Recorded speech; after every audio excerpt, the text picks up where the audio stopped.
நிலா பேசுவதில்லை, அது ஒரு குறை இல்லையே. குறை அழகென்று கொண்டால் வாழ்க்கையில் எங்கும் பிழையில்லையே. பெண்ணை அறிந்து கொண்டே இயல்பை அழகு என்றே பூவை வரைந்து அதிலே மீசை வரைய மாட்டேன்.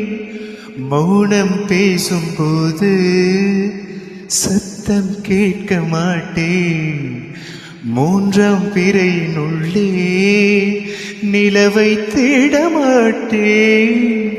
வாழ்வோ துவர்க்குதடி, வயசோ கசக்குதடி.